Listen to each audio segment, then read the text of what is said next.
les invito a buscar en sus Biblias, por favor, en el libro de Romanos. Y permíteme en el día de hoy un sermón un poquito diferente. Diferente porque vamos a considerar algo que ocurrió hace 500 años atrás y que fue y sigue siendo para nosotros una bendición. Porque si esta reforma no se hubiese dado, es muy posible que hoy nosotros aún estaríamos bajo una tiniebla de religión en oscuridad y sin tener claridad o entender cuál es el mensaje de salvación. Hace 500 años atrás se produjo un cambio que uno de sus líderes, no es el único, pero uno de sus líderes no logró dimensionar lo que el 31 de octubre del año 1517 estaba produciendo. Cuando comenzamos este servicio cantamos un precioso himno. Castillo fuerte es el nombre de Dios. Lleva 500 años de ser cantado por el pueblo cristiano. Es un cántico que compuso Martín Lutero en el tiempo en que él había clavado esas 95 tesis y la religión predominante lo persiguió, lo acusó de blasfemo y aún más quisieron quitarle la vida.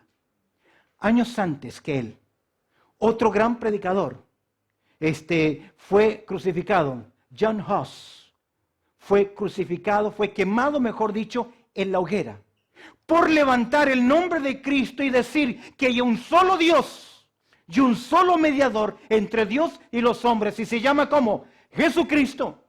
Pero la religión de aquel tiempo creía que la salvación se alcanzaba por otros medios.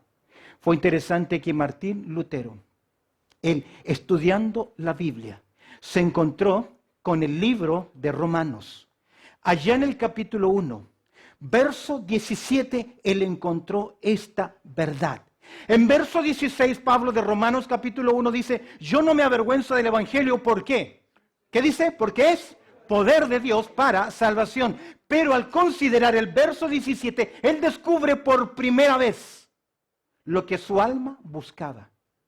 Porque en el evangelio, la justicia de Dios que se revela todos juntos por fe y para fe, como está escrito, mas el justo por la fe vivirá. Martín Lutero encuentra entonces ahí algo que iluminó su vida, y permíteme hacer un recorrido rápido por la historia del cristianismo. El cristianismo comienza obviamente con la persona de Cristo Jesús. La iglesia comienza en el día de Pentecostés. No tiene aún forma, no tiene aún estructura, no tiene templo. Pero en los primeros 3 siglos, la iglesia, los creyentes, sus hermanos fueron perseguidos a muerte. Cuando uno estudia los primeros 3 siglos de la era cristiana, hubieron 10 persecuciones. ¿Cuál de todas ellas peor?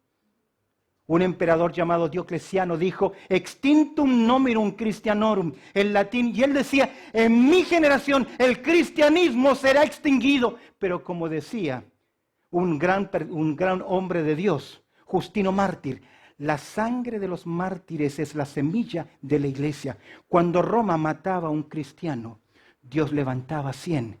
Cuando llevaban a la hoguera o al circo romano a 100 creyentes y les daban muerte, Dios levantaba 1000. ¿Por qué? Porque el Señor Jesucristo dijo, las puertas del Hades o el infierno no podrán prevalecer sobre la iglesia. Amén. Amén. Pero sus hermanos sufrieron.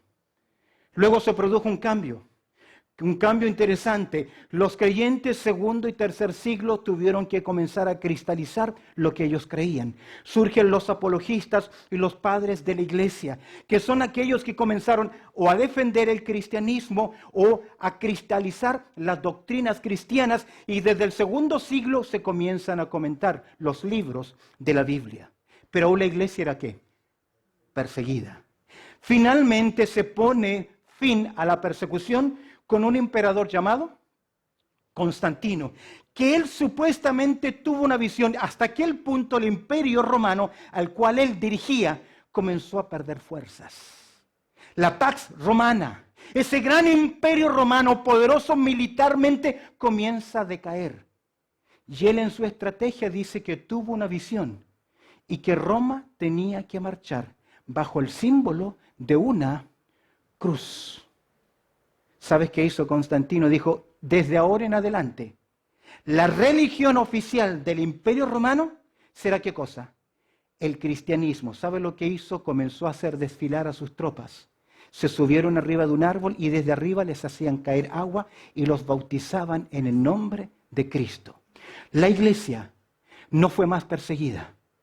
Y aún más, se les entregó, se les donó a los creyentes espacios, lugares para que ellos se pudiesen reunir a adorar. Porque hasta antes del siglo IV, los creyentes se reunían en las cavernas, en los bosques, en las cuevas, porque eran ¿qué?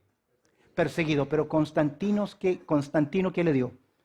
Un lugar, un reconocimiento. Pero ¿sabe qué le quitó? La pureza de la iglesia. Desde ese momento en adelante, hasta el tiempo de la Reforma, surgió el poder eclesiástico romano. Y una religión poderosa comenzó a surgir. Mientras el Imperio Romano caía, esta religión comenzó a tener poder. Entraron a la Edad Oscura, Edad Media, Edad Oscura, y donde el Santo Imperio Romano, con su religión, el catolicismo, tuvo poder. Compraron terrenos. ¿Recuerda usted quién fue Simón el Mago? ¿Qué quiso comprar?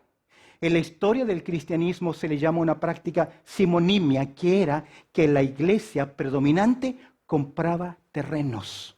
Y luego que eran dueños de gran parte de Europa de terreno, los vendían o colocaban sus monarcas. Sean estos los castillos feudales o los pequeños imperios o los pequeños reinos que en el tiempo se convertirían en países. ¿Y quién tenía el poder? ¿Quién quitaba y ponía reyes? El poder religioso. Y la humanidad se sumió a una oscura etapa de un dominio papal, donde él era infalible. Y no importaba lo que decía la Biblia, lo que decía la palabra de Dios, la declaración del Papa era ¿qué? Infalible. Y esto surgió y interesantemente, la Biblia se escondió de los hombres. Ya no tuvieron acceso a la palabra de Dios. Aún más, para conocer la Biblia, porque Jerónimo en el siglo V traduce el Antiguo y Nuevo Testamento al idioma del latín. Es por eso que se consideró durante todo este periodo que la lengua celestial era ¿qué cosa? El latín. Y como el vulgo, la gente, el pueblo, no sabía qué, leer ni escribir, solamente tenía que aceptar las declaraciones papales de autoridad acerca de la palabra de Dios. Surge la Edad Media y comienza entonces los preparativos. Aparecen algunos hombres como los valdenses, Juan Wycliffe, John Huss, Jerónimo, quienes comenzaron a mirar en las Escrituras hasta que finalmente aparece ¿quién? Siglo XVI, Martín Lutero. Sin saber Martín Lutero lo que iba a ocurrir con él.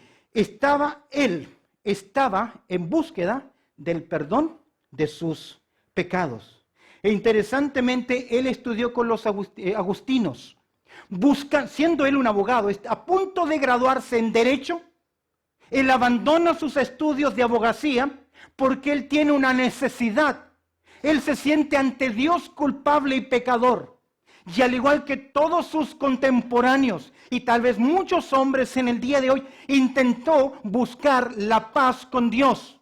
Cuando estudia religión, la religión le enseñó a hacer penitencias, a hacer sacrificios, a maltratar su cuerpo en búsqueda de la paz. Aún más, él hizo un viaje migratorio hacia Roma y estando en el Vaticano, él subió de rodillas, escalón a escalón, porque le dijeron, si subía de rodillas pidiendo perdón, eran años de perdón de culpa y de pecado.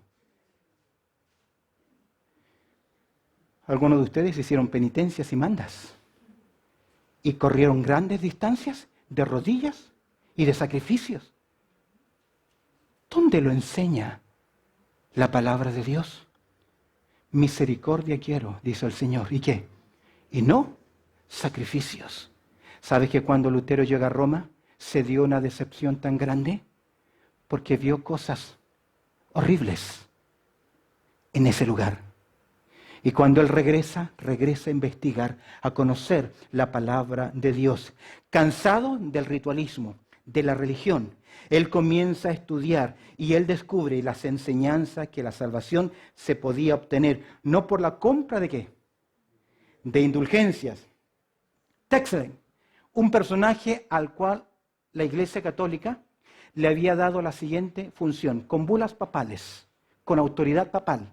Él tenía que vender lo que se le llamaron indulgencias.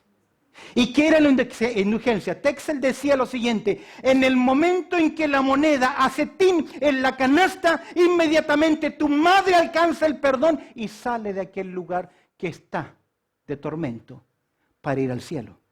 Y él decía, ¿quién quiere ver sufrir a su madre, a sus padres, a sus hermanos? Cuando haga tin la moneda, inmediatamente ¿qué? Ir al cielo. Y eso lo vio Lutero, porque entendió que eso era humanismo en el cristianismo. Él entendió y descubre que el justo ¿qué? Por la fe vivirá. Queridos, ¿no fue nuestro Señor Jesucristo quien en Juan capítulo 8, verso 32 dijo lo siguiente? Y conoceréis que la verdad, y la verdad que os hará libre. Pero por años y años la religión mantuvo cautivo a los hombres. La iglesia comenzó a ocupar el lugar que no le correspondía. Ver que los hombres estaban esclavizados en una iglesia sin tener ¿qué cosa? Acceso a las escrituras.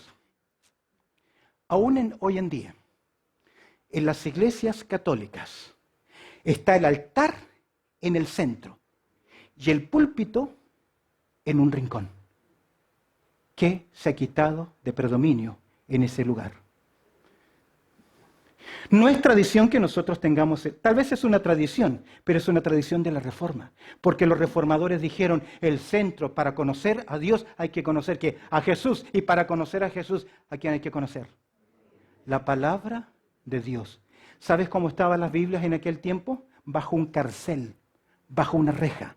Ahí estaba la palabra de Dios, en un rincón, pero alrededor de ellas un carcel, una reja, para que nadie pudiese ¿qué?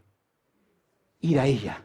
Y aún más, si tenía acceso, pero no conocía el latín, ¿de qué le servía? Como que usted tome una Biblia en mandarín. No sabe si va para adelante o para atrás, o de arriba a abajo, sin tener la capacidad de ¿qué? Y Lutero dijo, eso no está bien. Y cuando habló con uno de sus superiores y le dijo, es necesario que la Biblia esté al alcance de todos los hombres. Su superior Agustino le dijo, ¿te imaginas lo que va a ocurrir si todos los hombres tienen acceso a la Biblia, a la palabra de Dios? Como diciendo, eso es una herejía. Lutero le mira y le dice, van a haber más cristianos, van a haber más hijos de Dios. Y él comienza un proceso. Decepcionado de lo que estaba viendo, de lo que estaba ocurriendo. La única interpretación que tenían era la que daba ¿quién? La iglesia. Pero que no provenía ¿de dónde? De la palabra. ¿De dónde provenía? De la autoridad, sencillamente ¿de quién? De un hombre. Y él descubre ¿qué cosa? ¿Qué descubre Martín Lutero en su búsqueda? ¿Ah? En Romanos capítulo 1, verso 17, él descubre ¿qué cosa? Que el justo por la fe vivirá. Dígalo conmigo. El justo por la fe vivirá. ¿Qué significa eso? Que el que cree en el Hijo, Jesús lo dijo así, tiene vida eterna. Segundo, no vendrá condenación. Tercero, ¿qué? Ha pasado de muerte a vida. Los hombres esclavizados a un sistema ritual. Se inventó la doctrina del purgatorio, que no es bíblica. Se obtenía la salvación comprando ¿qué? Indulgencias. Entonces no importa qué, lo que yo haga, yo ya tengo que asegurado. ¿Y para qué murió Cristo? Queridos, cada vez que el hombre quiere añadirles obras a la salvación, se vuelve una herejía. Algunos de ustedes dijeron cuando se les presentó el Evangelio, tengo que cambiar primero. Tengo que dejar algunas cosas primero y luego voy a Cristo. ¿Fue así o no? Pero ¿qué dice Jesús? Venid a mí, ¿cómo? como estás trabajado y cargado, yo te haré descansar. Es Él el que produce el cambio en la vida de las personas. Amén. La religión no lleva al hombre a Dios. Juan capítulo 14, verso 6. ¿Quién lleva al hombre a Dios? Jesús dijo, ¿qué cosa? Yo soy el camino, yo soy la verdad y yo soy la vida. Nadie viene al Padre si no es por mí. Ahora, Lutero quiso reformar la iglesia. Y el 31 de octubre del año 1517, él clava ahí en la puerta del castillo, en el templo del castillo en Wittenberg, él clava un documento que se le conoce como las 95 tesis de Lutero. Primero, fueron escritas en latín, porque Lutero no se las escribió al pueblo, se las escribió a los eruditos. Y a través de este documento, él les estaba diciendo, consideren estas cosas a la luz de la palabra de Dios. Y no dejaré, dijo él, que no importa la autoridad papal, episcopal, hombre alguno, nadie tiene poder sobre mi conciencia, solamente el poder de la palabra de Dios, y a ella me rindo. Y él comenzó. Alguien tomó las 95 tesis y en 2 semanas las tradujeron y las hicieron recorrer. Porque justo en ese periodo de tiempo, Gutenberg había inventado ¿qué cosa? No la escritura, la imprenta. Y la palabra de Dios, déjame decirte, tanto era el compromiso que Lutero casi en menos de 3 meses, él tradujo la Biblia al alemán. Era un hombre incansable en la palabra del Señor. Ahora, interesantemente, esas 95 tesis de Lutero, clavadas en la puerta de Wittenberg en Alemania, las cuales fueron escritas para que los eruditos pudiesen ¿qué? Debatirlas. Ahora, lo que Martín Lutero no dio, porque él quería reformar ¿qué cosa? La Iglesia católica. Lo que él no alcanzó a dimensionar fue el impacto que él produjo. Es interesante, lo que comenzó con una simple protesta de parte de Martín Lutero en contra de una serie de prácticas religiosas de parte de la Iglesia de Roma, culminó ¿con qué? Siendo todo un movimiento transformador de la Iglesia, que no simplemente afectó la parte política, la parte social, sino que principalmente afectó la parte espiritual. Lo que Martín Lutero no vio, que vendrían después de él, otros grandes, Zwinglio, Juan Calvino. ¿Quién no ha oído hablar de Juan Calvino ahí en Francia? Interesantemente, Juan Calvino escribe 2 documentos, 2 libros teológicos impresionantes. Y la reforma se expande. Lo que comenzó con una simple protesta. Es por eso que a los creyentes, al pueblo evangélico, ¿cómo se les llama? Protestantes. ¿Por qué se nos llama protestantes? Si no hemos salido a protestar es porque Martín Lutero y luego los reformadores presentaron sus propuestas. Usted sabe, al igual que muchos otros en el pasado, la llamada Santa Inquisición solamente sirvió ¿para qué? Para callar los voceros de Dios. Pero Martín Lutero no vio lo que estaba por ocurrir, es decir, el movimiento de la reforma. Ahí aparecen los grandes personajes quienes trajeron influencias y cambios. Son conocidos, y tú los verás a veces en pilares, son considerados como los grandes reformadores. Este movimiento denominado como la Reforma se expandió por los próximos 200 años, cruzando el océano y llegando también hacia Norteamérica, en el cual se desarrolla una tesis importante. Esta es la tesis que ellos desarrollaron. Se le llamaron las 5 solas. Sole Escritura, creo que ahí tengo una imagen más amplia. Sole ¿qué? Escritura. Sole Gratia, Sole Fide, Soli Christus, Soli Deus Gloria. Estos son los 5 pilares que provienen ¿de dónde? De la palabra de Dios. Déjame decirte algo. Lo que ocurrió fue que por fin se declararon. Pero desde el 3er siglo, cuando se contaminó la iglesia, y surge un poder fuerte presente, paralelamente surgieron grupos de hermanos de creyentes que tal vez en forma anónima, mantuvieron la palabra del Señor, la sana doctrina, y no se contaminaron. Pero la Reforma dio ese quiebre público y se produce un gran cambio donde se desarrollan estas 5 soles o 5 doctrinas fundamentales. Permíteme concluir haciendo mención a estos 5 pilares. Y yo creo que una iglesia reformada siempre debe estar reformándose. Y vamos a ver, si tú pides a Dios discernimiento, te darás cuenta que en el siglo XXI, la iglesia predominante mantiene los mismos errores. Y aún en nuestras propias iglesias nos hemos olvidado de las verdades fundamentales del por qué hoy estamos en este lugar. ¿Sabe por qué hoy estamos en este lugar? En primer lugar, porque queremos enfatizar solamente que solo la Escritura. ¿Sabes qué dice esta declaración de los reformadores? La palabra de Dios es ¿qué? La máxima autoridad en materia de fe y ¿qué más? Y práctica. Los reformadores pusieron el púlpito en el centro de la iglesia porque en este lugar debía ser proclamada ¿qué cosa? La palabra de Dios.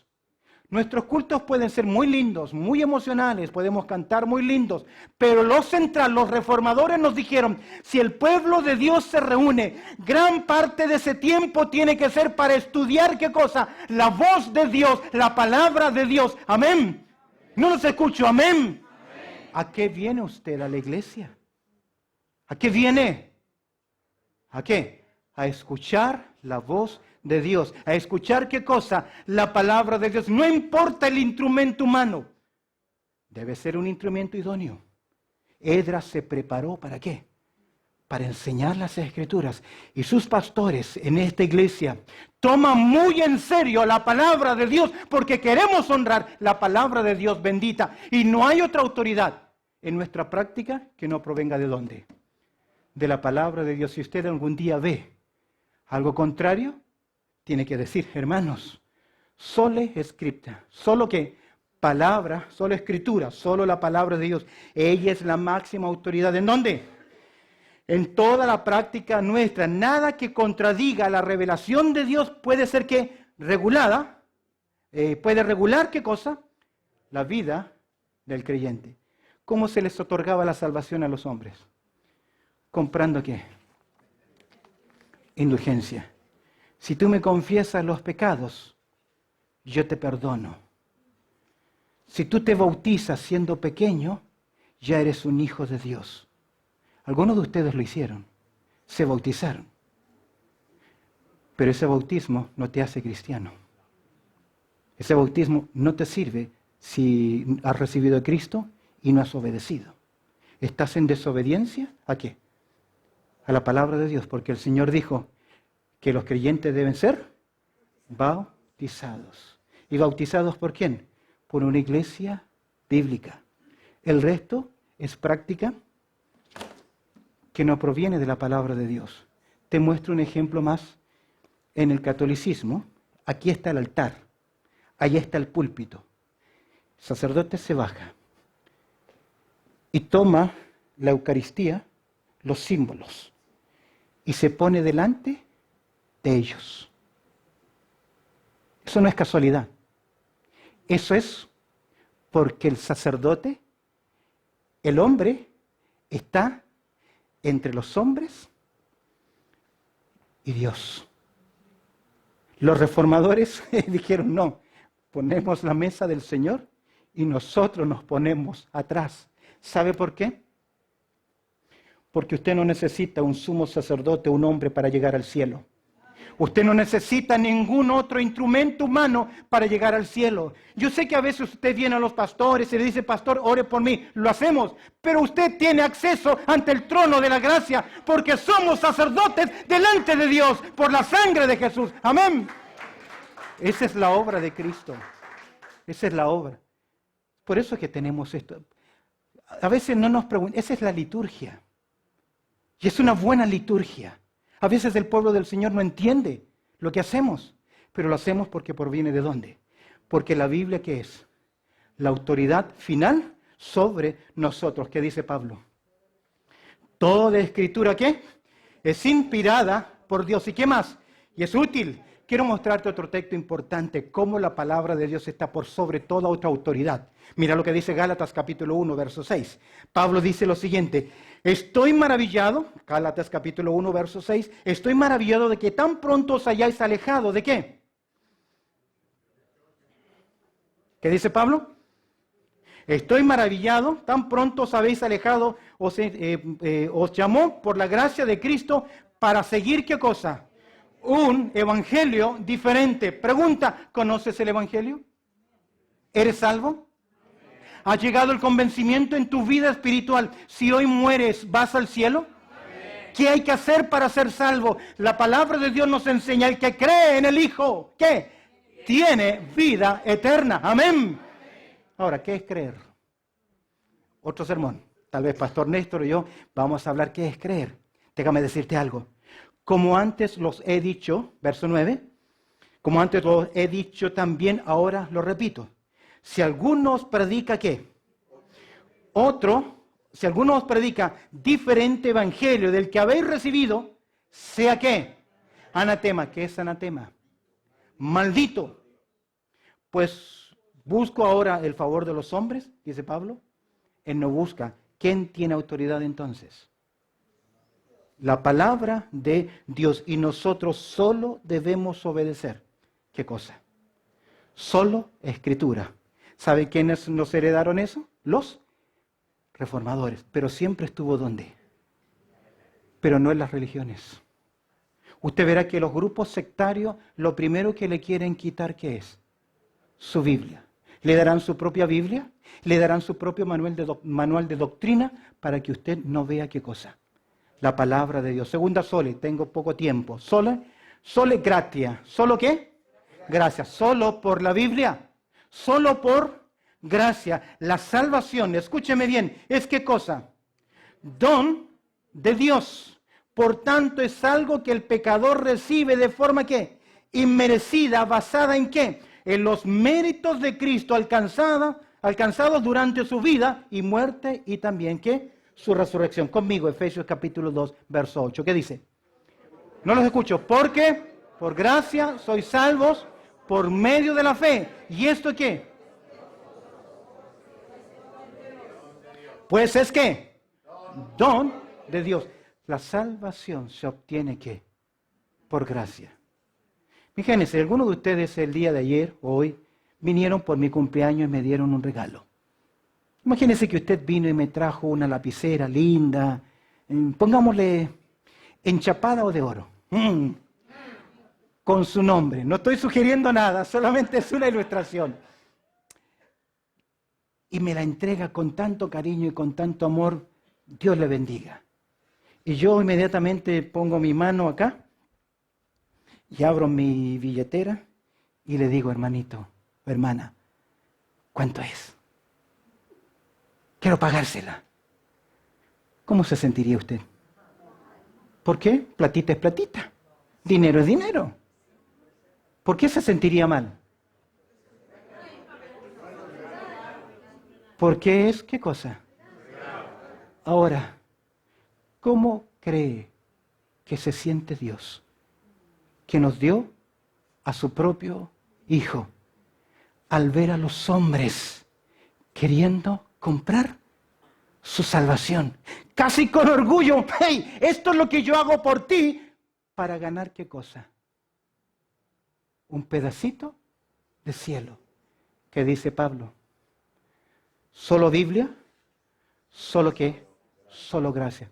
Tito 3:5 dice: nos salvó, no por obras de justicia que nosotros hubiésemos hecho. ¿Por qué? Porque la salvación jamás ha sido por obra. Uno más. No simplemente solo la Biblia, solo gracia, solo qué? Fide, solo fe. La salvación no solo puede ser recibida la salvación solo puede ser recibida cuando ponemos nuestra fe en ¿quién? En aquel que murió por nosotros, excluyendo la posibilidad de que nuestras obras puedan ¿qué? Contribuir. ¿Cómo es posible que haciendo obras pagando penitencias, comprando algo, podamos obtener ¿qué cosa? ¿No es Jesús quien dijo, ¿qué pagará el hombre por su alma? ¿Hay algo que usted pueda pagar? A veces en nuestra emoción decimos, Cristo tomó mi lugar en la cruz, murió por mí. Escúcheme bien. No es así, no es tan así. Porque aunque usted hubiese ido a la cruz, ¿su sacrificio qué? No serviría, porque la salvación es por la gracia de Dios. Y la única obra humana, escúcheme bien, la única obra humana que no requiere obra humana es la fe. ¿Lo tiene? La única obra humana que no requiere obra humana es ¿qué? La fe. La fe sencillamente es extender los brazos para decir, Dios, acepto el regalo de la salvación, el perdón de mis pecados. Y esto, no de vosotros, ni aun su fe. Es un acto de la gracia del Señor. Es por eso que Pedro dice, Señor, ¿a quién vamos a ir? Concluimos pues, Romanos 8, 3, 28. Concluimos pues que el hombre es justificado, ¿qué? Por fe, ¿qué? Sin las obras de la ley. Amén. Ese es el regalo. ¿Por qué? Porque solo Biblia, solo gracia, solo fe, ¿qué? Solo Cristo. Cristo es la respuesta de Dios a los hombres.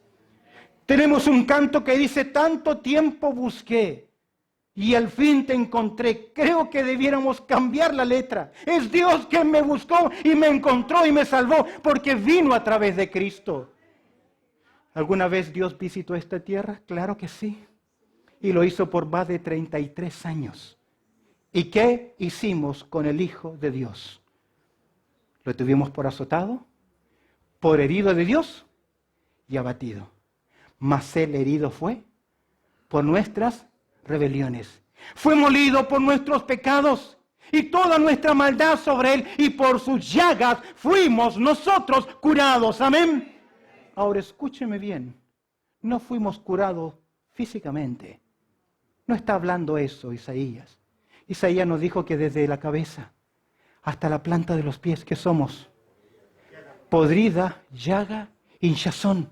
Isaías 64, 6. Todas nuestras justicias son como ¿qué? Un trapo de inmundicia. ¿De dónde me sacó el Señor? ¿De qué me sanó? De la mancha más grande que tenía, del problema mayor que tenía mi alma. ¿Y cómo se llama? Pecado. Y solamente mi pecado es lavado ¿con quién? Con la sangre de Cristo Jesús. Aunque montones lejía sobre tu cabeza, sobre tu cuerpo, jamás podremos sacar la mancha de nuestro pecado. Pero el himnólogo dice, ahí, en la cruz, yo primero vi la luz y la mancha de mi alma que yo la ve solo Cristo. Amén. Solo a Él, a Él. Pero ¿conoces a Cristo? Para ser salvo. Juan capítulo 1, verso 12. Mas a todos los que le recibieron y a los que creen en su nombre, usted necesita tomar una decisión de fe, rendir su yo, su ego, su orgullo, su soberbia, ponerla a un lado y decir, Cristo, toma el control de mi vida. Cuando usted viene humillado a los pies de Cristo, jamás Él le va a rechazar. Y Dios le otorga el don que nunca merecería, el don de la vida eterna. No en vano Jesús dice en Juan 5, 24, de cierto, os digo, el que oye mi palabra y crea al que me envió, tiene vida eterna. No vendrá a condenación, mas ha pasado ¿qué? De muerte a vida. ¿Por qué? Solo Biblia, solo gracia, solo fe, ¿qué? Solo Cristo. La salvación se encuentra solo en Cristo, excluyendo así todo otro camino para llegar ¿qué? A Dios. ¿Y es por qué? Hechos 4:12, todos juntos. Y en ningún otro hay salvación, porque no hay otro nombre bajo el cielo dado a los hombres en quien podamos ¿qué? Ser salvos. Amén. Y finalmente ¿qué? Solideo gloria, solo a Dios la gloria. Aleluya. Usted no está aquí porque es bueno. Usted no está en este lugar porque merece estarlo. Usted no es creyente porque yo sé lo que he creído. Usted es creyente porque Dios ha tenido misericordia y le miró con ojos de gracia. Es por eso que en la iglesia, donde se reúne el pueblo del Señor, la gloria es ¿para quién? Para Dios y solo para Dios. Amén. Al Señor tu Dios adorarás y a Él solo servirás, porque Él es digno de suprema alabanza. Él rescató mi vil vida de las tinieblas de la esclavitud. Pero nuevamente mi pregunta es, ¿eres salvo? ¿Eres salva? Solo a Dios merece la gloria. El propósito de la salvación que recibimos es glorificar a Dios, poner de manifiesto la excelencia y virtudes de ¿quién? De su carácter, según nos escogió en él, Efesios 1:4. Antes de la fundación del mundo, para que fuésemos santos y sin mancha delante de él. Mira lo que dice la palabra de Dios, Efesios 1:5 y 6. En amor, habiéndonos ¿qué? Predestinado para ser adoptados hijos suyos mediante Jesucristo, según que el puro afecto de su voluntad. Verso 6, todos juntos. Para alabanza de la gloria de su gracia, con la cual nos hizo ¿qué? Aceptos en el amado. Si hoy estás acá, es por la gracia de Dios. Solo por la Biblia. Solo por gracia. Solo por fe. Solo por Cristo. Solo a Dios sea la gloria. Imagínense que nuestro hermano Manuel Leiva, voy a utilizar tu nombre, él fuese un pintor de renombre. Paisajes, retratos, y él decide pintar un retrato del pastor Néstor y Nora. Un retrato grande, lindo. Y es un óleo que usted sabe que los óleos les ponen unas luces arriba. No es para iluminarlo solamente, es porque la pintura al óleo tiene espátulas, tiene matices y tiene niveles, ¿cómo se llama? Relieves. Y nosotros vamos y admiramos lo que nuestro hermano Manuel, siendo un pintor, ha hecho. Y vemos tan precioso a Néstor y Nora y tan lindos que están ahí. Pero cuando hay que alabar el cuadro, ¿a quién alabamos? ¿A Néstor y Nora? ¿A quién alabamos? Pero si es Néstor y Nora, es un retrato de ellos. ¿A quién alabamos? Al trabajo del pintor. Porque él hizo ¿qué cosa? La obra. ¿Por qué alabar al hombre? ¿Por qué alabar el mérito humano? Si la gloria de quién es? De Dios Padre. A Él sea la gloria. Amén. Bendito Padre Celestial. Te damos gracias, Señor, por tu amor y tu cuidado, por lo bueno que tú eres, Señor, y por el ministerio de tu palabra, y por la fe de estos hombres y mujeres que llevaron en alto el poder del Evangelio y nos han heredado una fe. Y te pido, Señor, que nos ayudes a mantener esa firmeza, ya que el justo, por la fe, vivirá. A Dios sea la gloria. Amén y amén.